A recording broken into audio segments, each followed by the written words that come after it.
ఏపీలో టీడీపీ శ్రేణుల విధ్వంసకాండకు అడ్డు అదుపు లేకుండా పోతోంది. గుంటూరు జిల్లా గురజాలలో టీడీపీ శ్రేణులు రెచ్చిపోయాయి. పిడుగురాళ్ల మండలం తుమ్మల చెరువులో వైఎస్ఆర్సీపీ నేత శివారెడ్డికి చెందిన 2 ట్రాక్టర్లకు టీడీపీ వర్గీయులు నిప్పు పెట్టారు. శివారెడ్డి ఇంటి ముందు నిలిపిన 2 ట్రాక్టర్లను పెట్రోల్ పోసి తగులబెట్టారు. ఒక ట్రాక్టర్ పూర్తిగా దగ్ధం కాగా మరొకటి సగానికి పైగా కాలిపోయింది. శివారెడ్డి వైఎస్ఆర్సీపీలో యాక్టివ్గా ఉండడంతో కక్షగట్టి టీడీపీ నేతలు దాడులకు తెగబడ్డారని బాధిత కుటుంబం అంటోంది.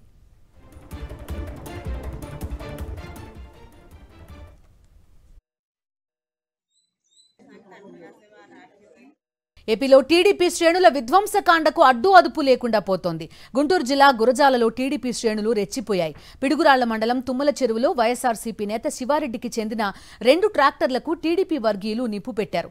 శివారెడ్డి ఇంటి ముందు నిలిపిన 2 ట్రాక్టర్లను పెట్రోల్ పోసి తగులబెట్టారు. ఒక ట్రాక్టర్ పూర్తిగా దగ్ధం కాగా మరొకటి సగానికి పైగా కాలిపోయింది. శివారెడ్డి వైఎస్ఆర్సీపీలో యాక్టివ్గా ఉండడంతో కక్షగట్టి టీడీపీ నేతలు దాడులకు తెగబడ్డారని బాధిత కుటుంబం అంటోంది.